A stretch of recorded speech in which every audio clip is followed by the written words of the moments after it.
I've started recording, and we can see more participants joining in, Yep. and will come soon as well. So we'll give just 2 minutes before we start discussing. Oh, good to see some known names here. Um, I'm not sure what time is it where Jordi Pelé is right now, but good to see him joining the session. Good. So let's take a couple of more minutes before we can start doing.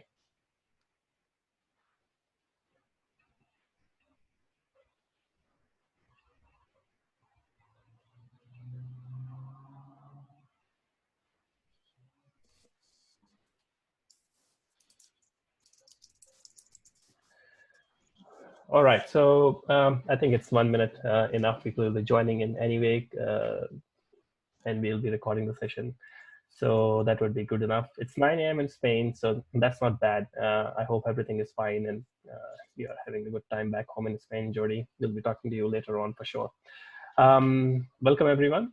This is Aftab Siddiqui. I work for Internet Society. And if you don't know me, I've been working with Internet Society for a couple of years and have been associated with the project called MANRS, which is Mutually Agreed Norms for Routing Security. But this session is not about MANRS. It's all about RPKI. And who else can explain RPKI other than our very own George Michelson, who's the product manager at APNIC. I know him as a senior scientist. So let me welcome George on the session. Hello, George. How are you doing? I'm good, thank you. And thanks for letting me come and talk to people and have this opportunity to talk about things. Thank you. So the whole idea is to just have a general discussion about the important topics, which I think every network engineer is talking about and concerned about. And those who are getting into this field are more concerned about because they thought that cryptography is always for the IPsec tunnels and not for anything else remotely related to BGP or routing in general. And all of a sudden now they are talking about, okay, you have to sign your resources cryptographically somehow. So I said, okay, fine, let's talk about this with someone who was involved from the very beginning. So Sure. I would start with the most important question, and that would be, what do you explain to a new engineer coming in that what RPKI is? RPKI is a system for increasing trust in the distribution and management of internet number resources. And its primary goal is an improvement in trust in routing. But the R in RPKI isn't routing PKI, it's resource PKI. And what we're doing is trying to put PKI into internet number resource management. So okay, fine. It's a resource, right?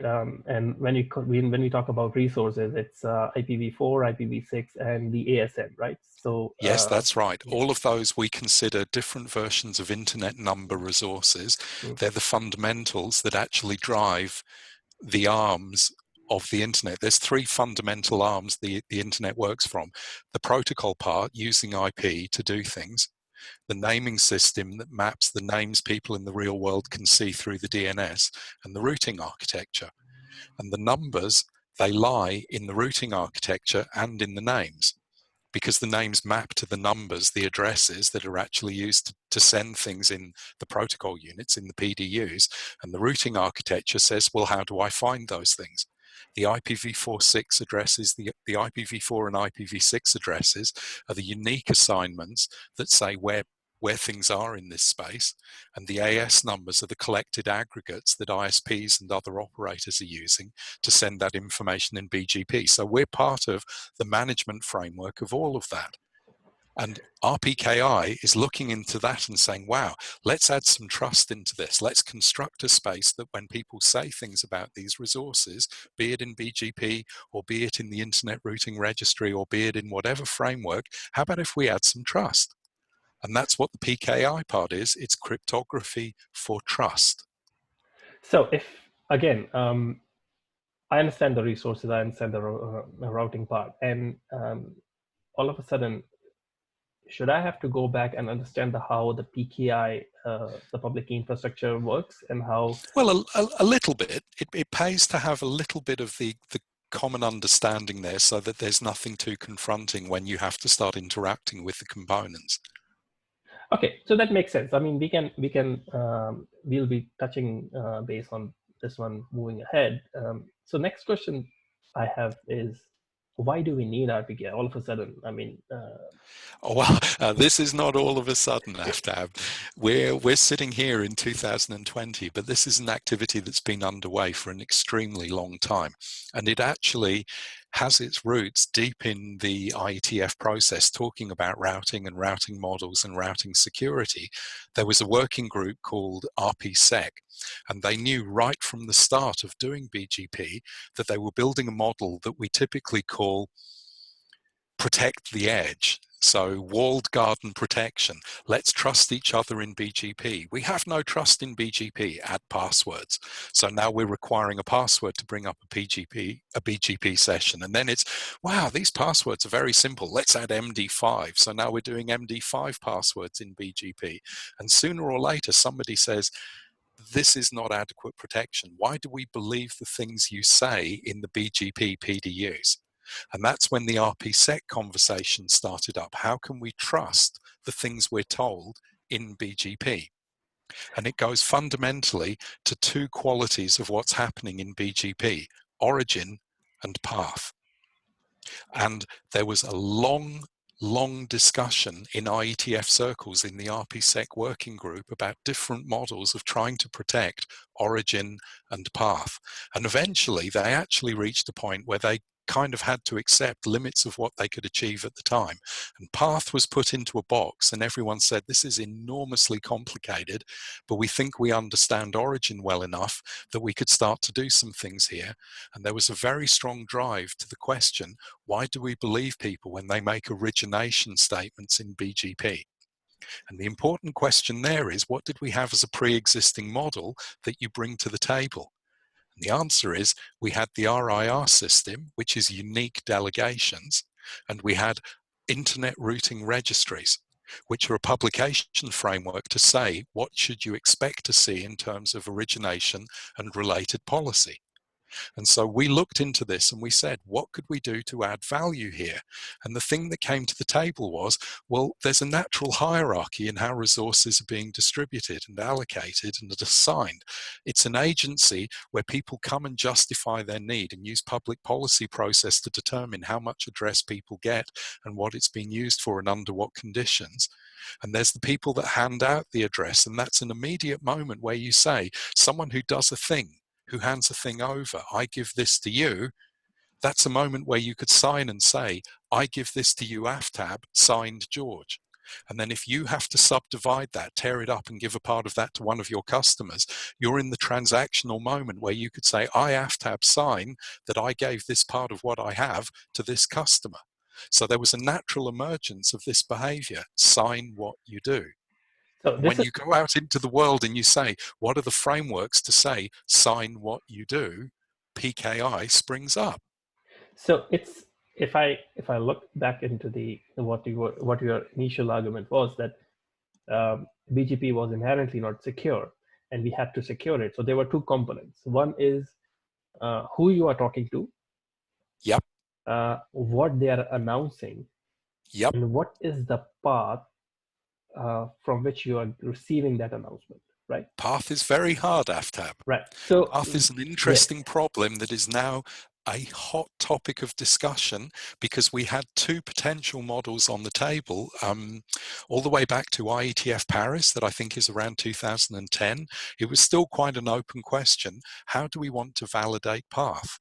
And what we did is we selected a model that was an extremely rigorous model, And we selected a model that said the only paths we're going to understand are the paths that BGP itself travels along, and we're going to require every person along a path to construct a signature to say, I, the person constructing this BGP message, hereby state, and all of the update as a signed transaction. And this means that what you have is that wonderful metaphor, the Russian doll, the matryoshka of signing on top of signing on top of signing on top of signing to get to one announcement saying, I originate this service. And what we fixed is the signing of that one origination. We know how to do that. That's what's in RPKI. But the path component is the sign on the sign on the sign on the sign of all the elements along the path.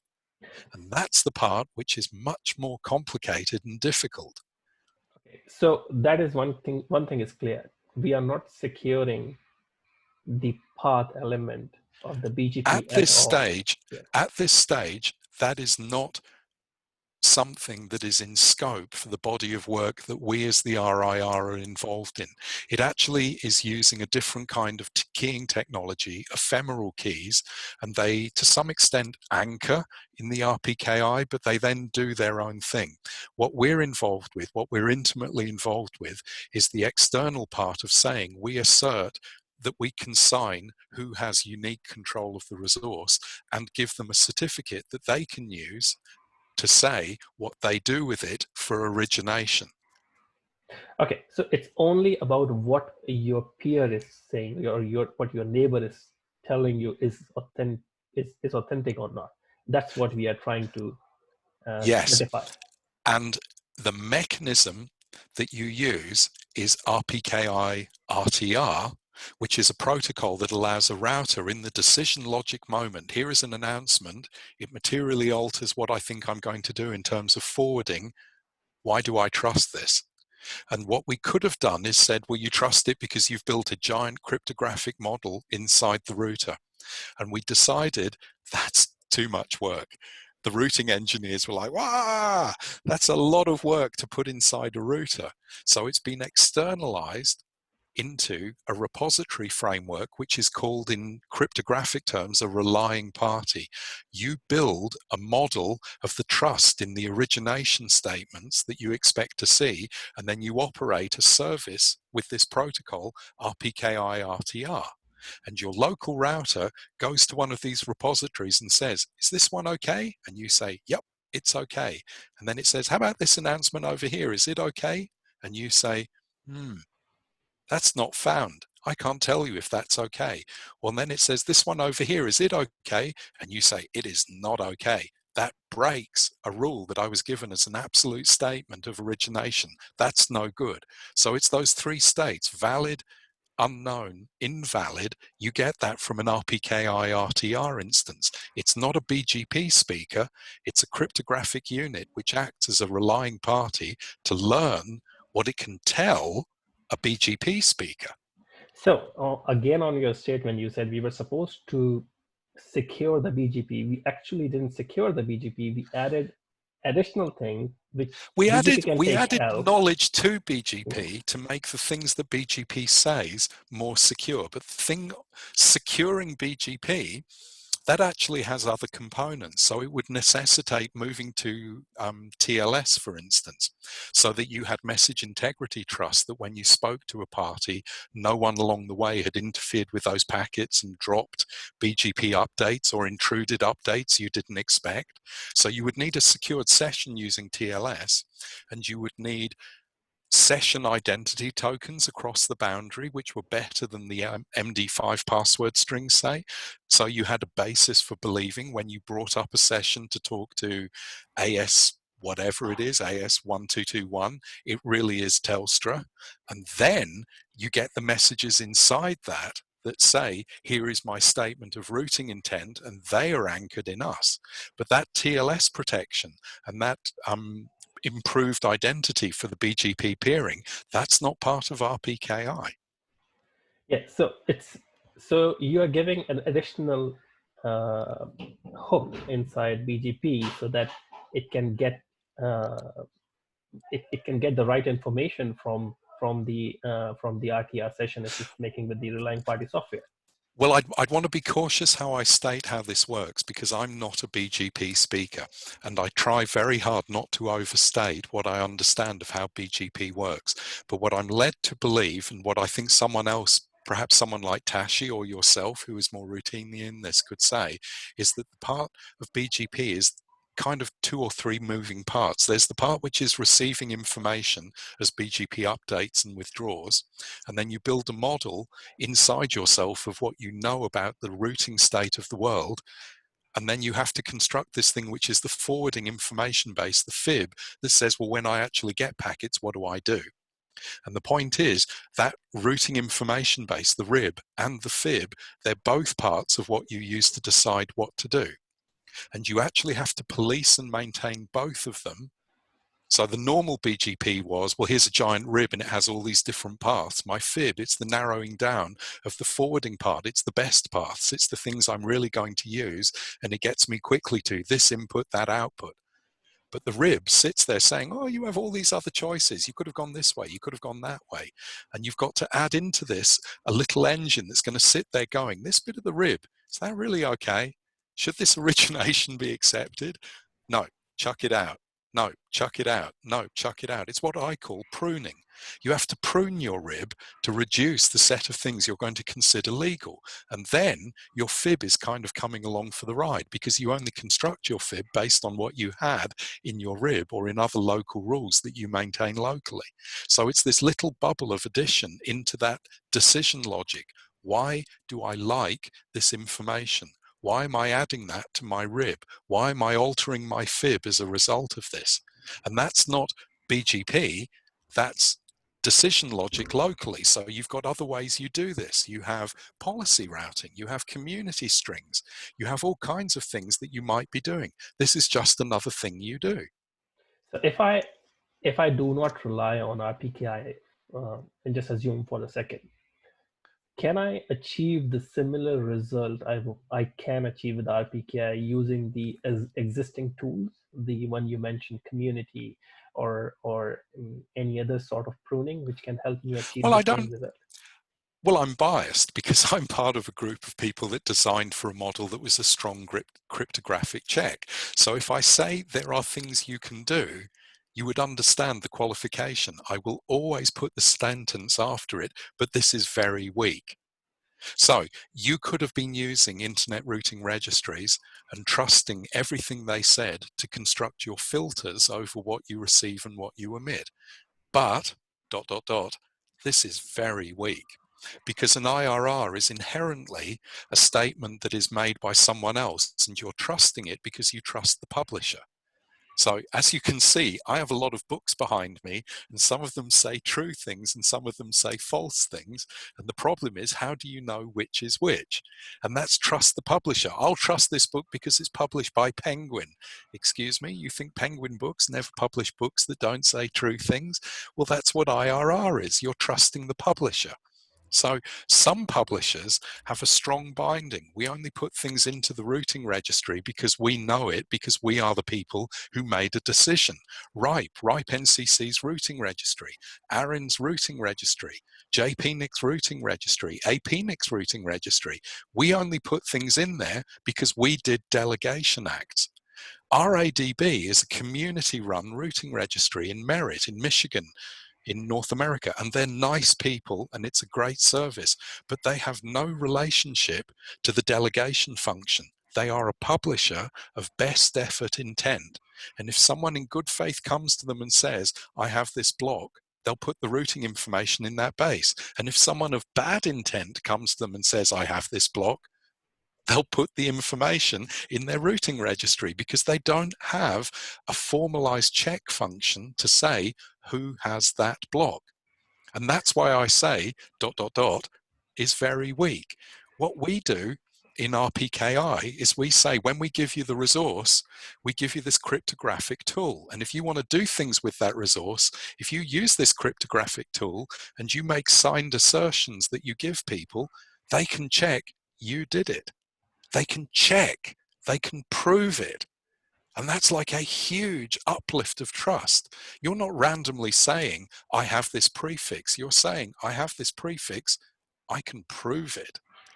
So I understand the problem with the IRR system, right? It Let's assume if there were. I want to be very clear, it adds value. IRR adds value because it gives policy assertions of intent, and it allows you to specify community string behavior and other transitive behaviors you want to promote, and it allows you to declare publicly when you preference route A over route B, so you can do traffic engineering in it. It's not that there is no value here. There's lots of value here. Yep. Lots. But No, specifically for BGP, we have this other mechanism that has a significant differentiator. It's not just high value, it's provable. so again, I understand your point. I'm saying let's assume if there were only 5 entities providing the IRR services, right? Yep, So the 5 entities who are the RIRs, the yep. registries with the right amount, with the authentic data providing the IRR services, things would have been different, or they would have been same. Well, I think the part which is can you prove it would have been a persisting problem. We would have had to come up with some technology to allow operators to have persisting proofs of responsibility to do this function. And there are other models of proof that one could do. The great advantage of public-private keying is that it has a component where you can construct a chain of validation. If you go into other models like, say, PGP, it's still using public-private keys, but you actually have a much less formal sense of belief in the assertions made by people. So my suspicion, my belief, although as I say, I have a bias because I'm part of the decision, but my belief is we got more quickly to an honest reflection of what we were doing by this choice, because we have strong alignment between the assertion of control of a resource and the delegation function. And I think that alignment of delegation function and cryptography has produced something of immense value. I think you could have argued for a different way of doing this based on, say, simple secret keys or some other mechanism, or proof of possession tokens vested in us and a service like, well, it would be like OCSP, although that's part of PKI, but some mechanism to say, hey, RIR, is this correct?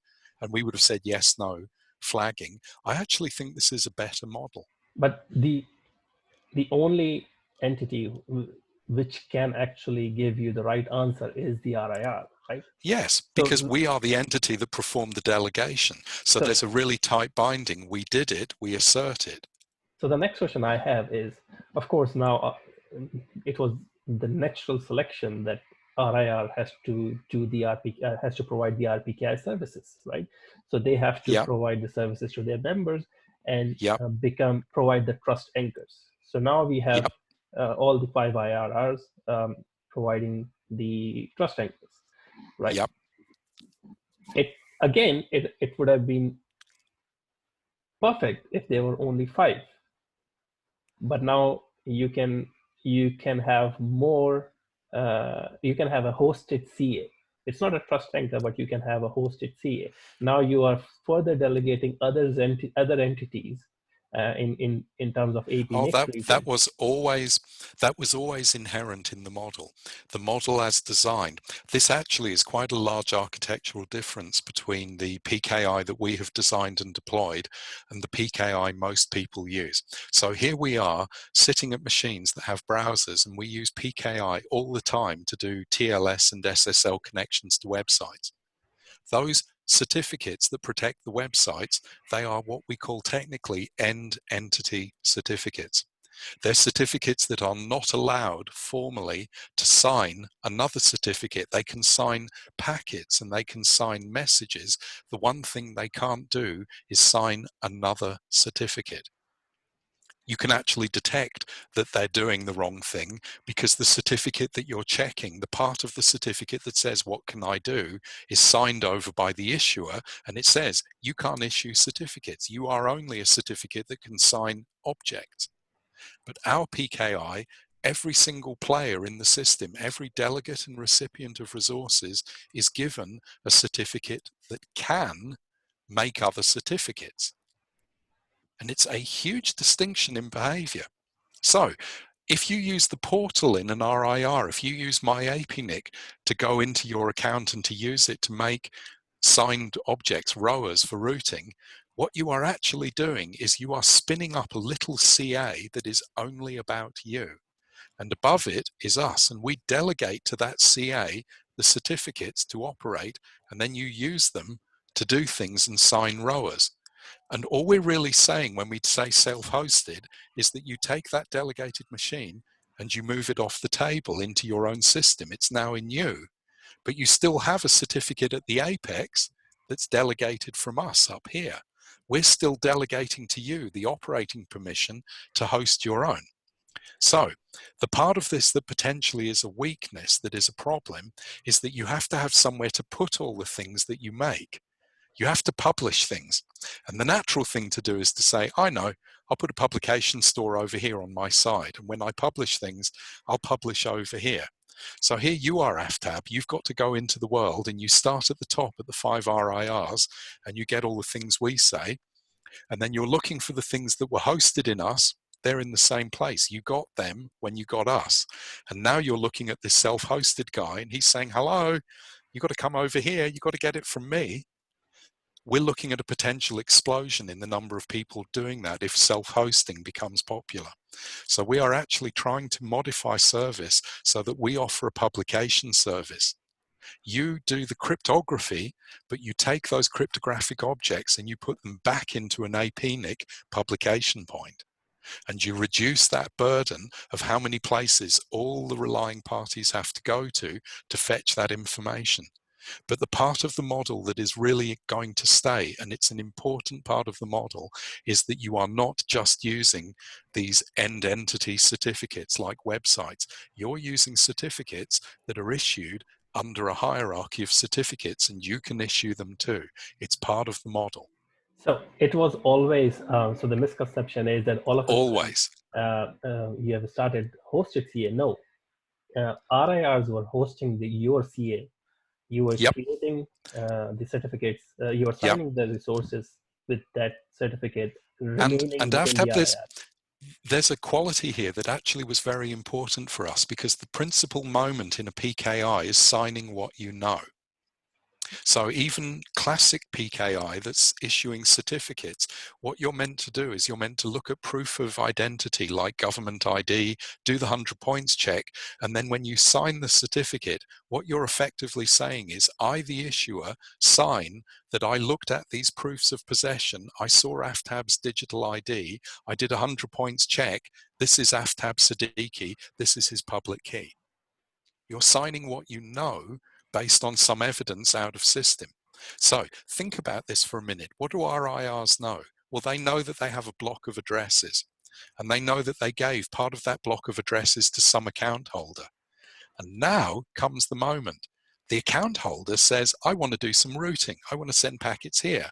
I want to send packets there. I want to forward with this AS. Do we know that? No.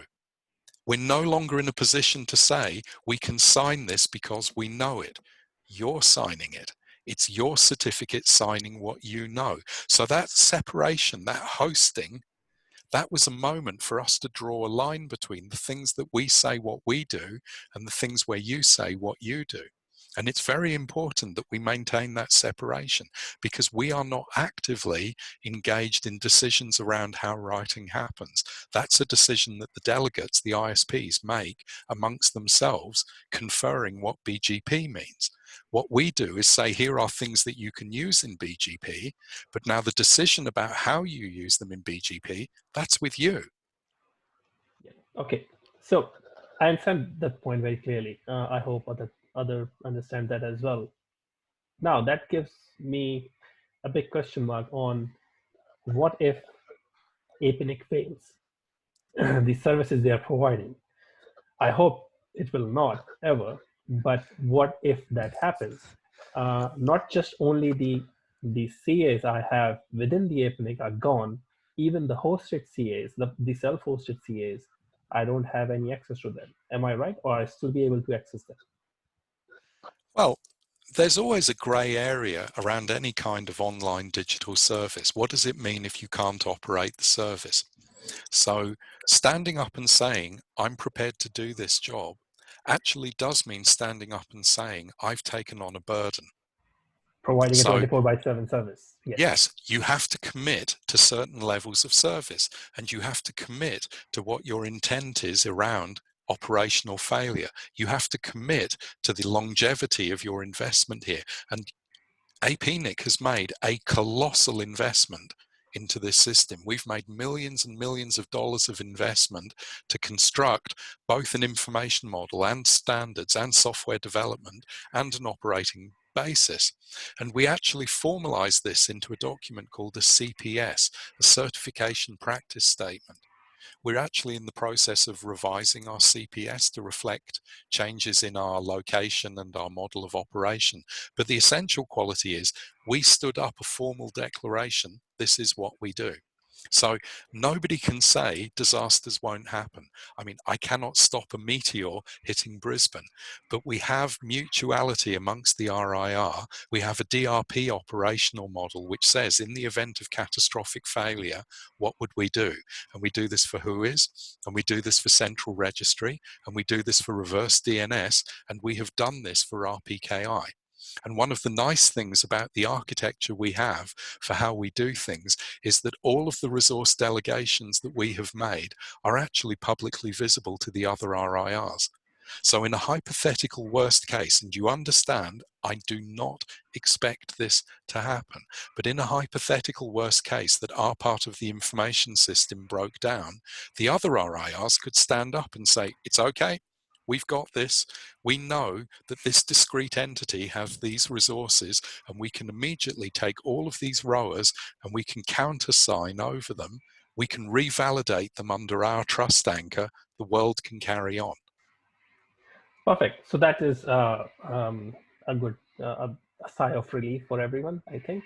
But the thing is, the last question I have is from the authenticity of data, right?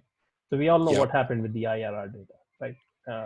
It was hard to verify, right? With certificates, every certificate has an end date, number one. Yes.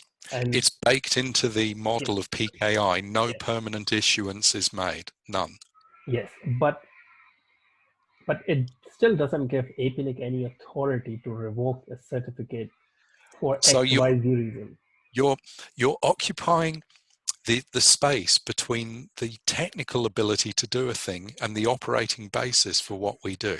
So the first thing I want to observe here is you need to distinguish between the Secretariat and APNIC, which is a kind of bigger construct, because APNIC, the bigger construct, is no more and no less than all the members. And the members collectively say, this is how we want to do things. And you yourself have been a leading light of address policy discussion. So I know you understand this intimately. We don't randomly do things. We do things under your instruction. If you say, this is the basis that we want things to be done, what we do is we make a compact, and it's like a Boy Scout salute. We say, we promise faithfully to do what you told us to do. So do we randomly withdraw? No. We withdraw resources under the nature of resource management because address policy and the guiding documents for APNIC say holders of resources renew their commitments in APNIC. And when you breach those agreements, we have a very heavyweight process around address reclamation. It doesn't just get turned off. There's typically an aging window that reflects the world reality that we have to talk to you about. Why are you not part of this process anymore? What is going on here? Is this just a financial issue, or is there some regulatory issue, or is there a dispute? There's any number of processes which I don't do because I'm registry. They're actually much more in services and in membership management. But in the final analysis, if we're properly instructed the resource holder is terminated, we actually have a responsibility not to allow certificates to persist. It's a balancing act. And so the mutuality here is So that we have to reflect what you guys want. So it's a perfect barrier. I mean, it's for us, for a community or the members. it is a perfect barrier that the technology gives you option to do that, but there is a barrier, which is the community and the policy development process, which Yeah. doesn't allow the Oh, secretary yeah. to do it randomly. And our guiding principle is nothing should be done here that we cannot point back into operating practice documents or policy statements that clearly, objectively state why something was done. And so what is the process of verifying the authenticity of the data you have internally signed by APNIC, right? So all the ROAs you have created. Yeah, the ROAs that you have Yeah, created, what we have created, you are just hosting it. the only ROAs that we are making as APNIC are the new class of AS0 ROAs as a result of a policy decision in our community. And we have made the decision that rather than putting that into our top level CA, we've actually done a construction of a subsidiary framework in a parallel world. And we're currently only producing those things over in a parallel framework. But the general principle is ROAs made by the community are assessed as valid because they can be cryptographically proven as products of the certificates that issued them. And then the certificates can be cryptographically proven to be certificates under issuing certificates that vest in us. And the final certificate, and it is one, is a certificate sitting in a piece of hardware we operate, the HSM, the hardware security module. And that is, to use, if you like, some philosophical jargon, it's an axiom. You actually simply have to trust this key pair. It's not optional. It's a definition of behavior in PKI. The trust anchor is an axiom that binds all subsequent statements. And so our CPS puts a box around how do we do things with that trust anchor. But one of the things that we're considering in a model, we're doing a joint activity with RIPE NCC called RPKI resiliency, where we're looking into the operating basis of what we do. And one of the things that is actually out there that is a potential is that ICANN, for instance, is actively involved in a ceremony role. So the DNSSEC PKI, if you want to make alterations of intent in that, you can't just randomly go and turn a switch on a box. You have to invite people to witness what you do. And that's a really strong public commitment in terms of visible engagement in process. Now, we didn't do ceremonies, but we actually have versions of ceremonies inside ourselves. So for instance, when we perform operations on the HSM, there's a minimum of 2 people must be present. And we actually have tokens that are held by people and have to be maintained with some separation of role. And RIPE do the same thing, and Aaron and LACNIC do the same thing. So a good question is, should we invite the community into some class of ceremony around this trust object? Should we engage with you to have a higher level of perceived trust in what we're doing? So, the ideal thing would be to have some pictures ready for people so that they can see what actually happens, and then that would be Yeah. great, right? We So could just think about that. We could actually show people what we are doing so they mechanistically understand and gain some trust in the process. Yes, that's one model. because the only picture we have seen is ICANN breaking the lock. That was exceptionally unfortunate, wasn't it? But there's a quite vibrant discussion around the extent to which that represents a breach of trust in their model. And I think the position they came to is the fact that they had to do so much work to get into the safe and they showed what they were doing probably increases trust. Yeah, absolutely. I agree with that. Okay, to just summarize the whole discussion is number one, RPKI, as I said, we are not talking about the path. We are only talking about the origin, what At resources this coming time, at this time, right? And the second point is we are giving more tools to BGP to add security in it. It's not like we are not changing the BGP as a protocol. we're not changing BGP as a decision logic except in the component of trust. The actual functional role of ISPs determining their own BGP intent and asserting their own policy and intent remains completely unchanged. Perfect. And the last thing is the difference between self-hosted and the hosted at APNIC, or let me say APNIC hosted CA is nothing more than that you are just taking that CA with you and running it yourself. And in the first case, which is the present case in APNIC, most of the members are just hosting this certificate Yeah. plus the publication with APNIC and trusting the APNIC infrastructure. Yeah, and you are right that there is potential for an increase in a distribution problem and a validation problem because of a large number of places you have to aggregate data from. But we're trying to do a formalism to limit that. And additionally, there are some benefits to self-hosting. There are behaviors you will be able to do in the future, such as a new technology called RTA, resource tagged attestations, which are not necessarily about BGP. So for other problems like the letter of authority problem, provisioning, going into data centers and giving people permission to work on your equipment, we're trying to construct methods of doing that they would be significantly easier in a self-hosted model, because you would have freedom to operate in those ways. Or for BYOIP in Amazon, there's a significant benefit in some of these approaches. So it's true that this adds complexity, but as you said, it is essentially the same model. It's just moving where the keys are. Perfect. So we have some questions from the attendees. So let me go through them. Yasir Shamim is asking, how about these RIR registry system fails, collapse? What would be the impact on ROA-based filtering? I think we covered that one, that if something collapses, everything collapses. If APNIC registry collapses, you can still replicate it. We felt that the appropriate approach was to have the RIR system as a whole operate as an ecology, and we share enough information that in the event of catastrophic loss, after some interval for recovery, we expect the other RIRs can mutually help re-sign all of the products that people need to see. And in the absence of any TA, the immediate response is it becomes not found, and nobody is dropping not found or unknown, you call it. Nothing becomes invalid.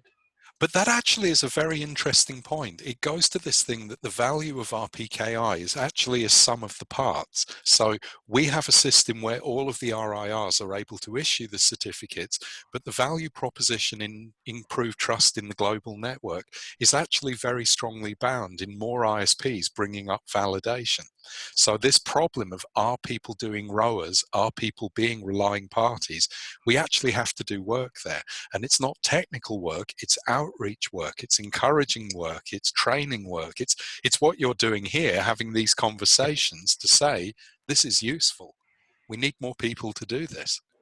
All right, so Simon is asking, what is status or steps taken by the large operators, content providers, Google, Facebook, to use RPKI massively in their network? Any big example? Simon, I can give you a few examples.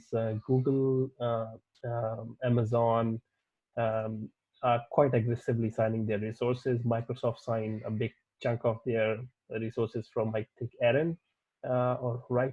NCC, Yeah. but they signed one chunk of their resources, and what we know that they are massively working on signing a lot of them. The other side of the deal might be NTT, who have recently started doing validation, route origin validation in their routing architecture.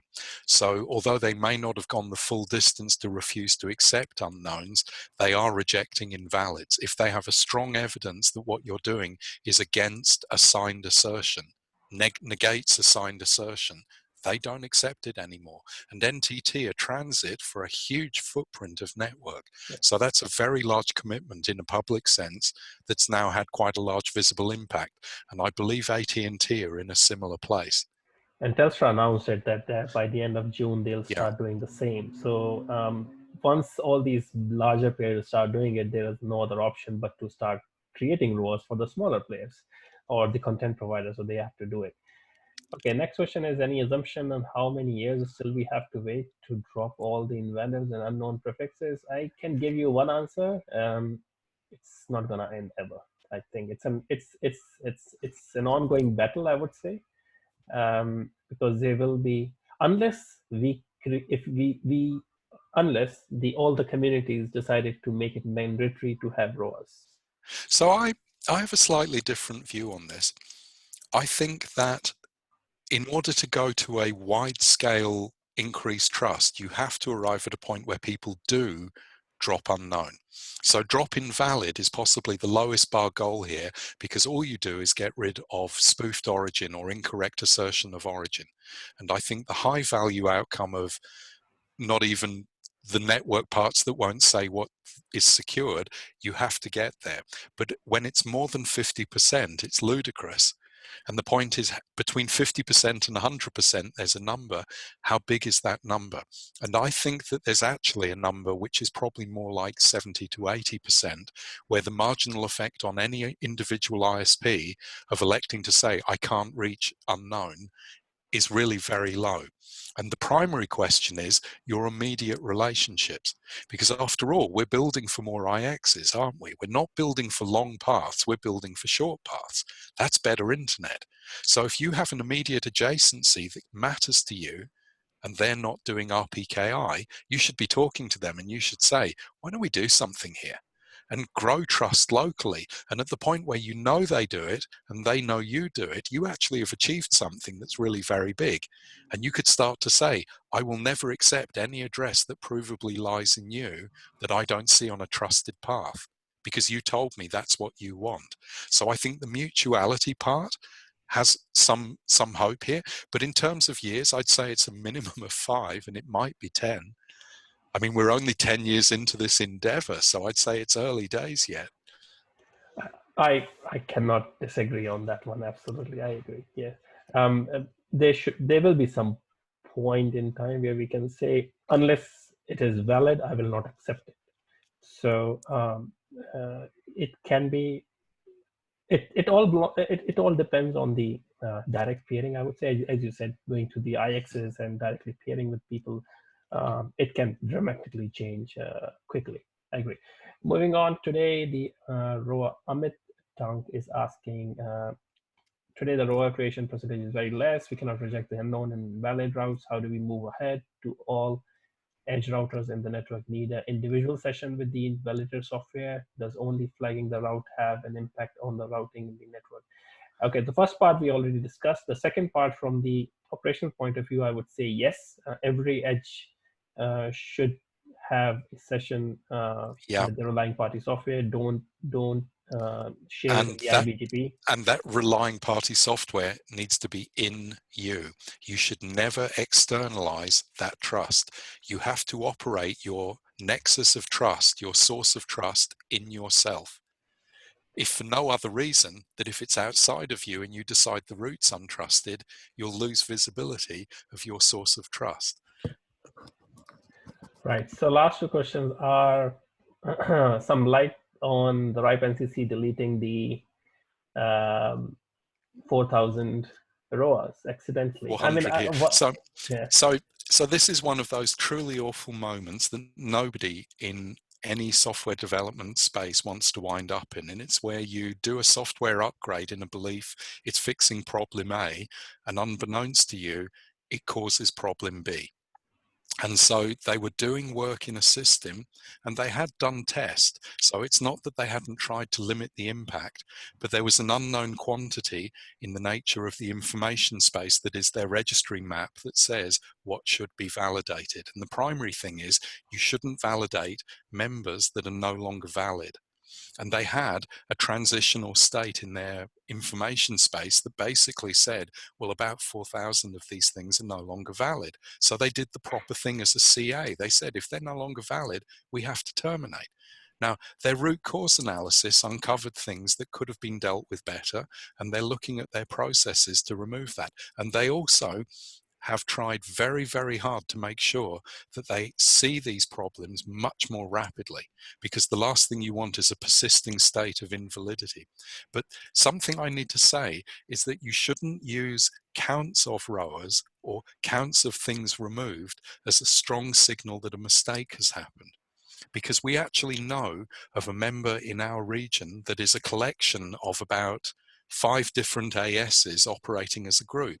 And they've recently been re-engineering their RPKI, which necessitated them in a script removing hundreds of rowers in order to recreate them. So the simple evidence that you see a huge variance in rowers doesn't necessarily mean anything went wrong.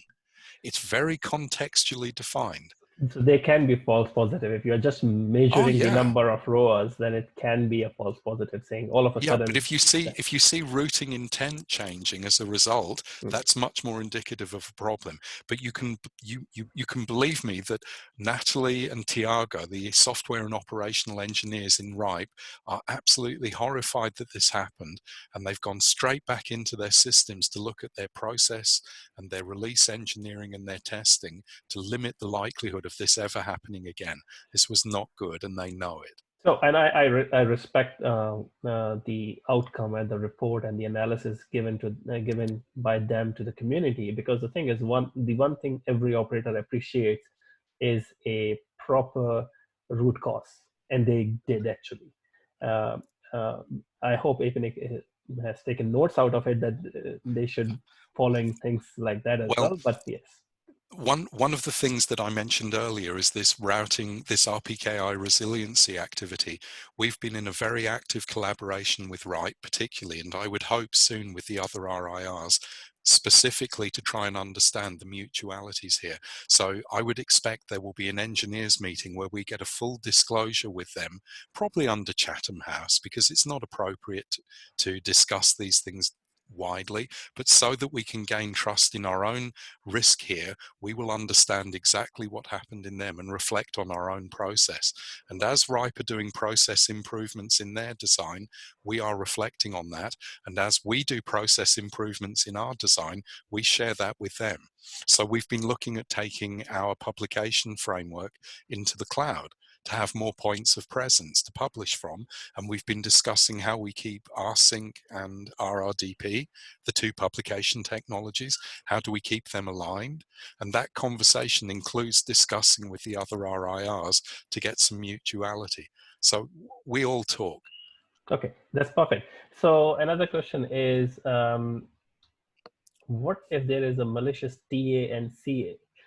Okay, so I'm very doubtful that it can be a malicious TA. That means a malicious RIR. No, I think we have to analyze the Okay. hypothesis and consider it. So malicious is a very two-sided thing. The point with the TA is that it's something you're given out of band.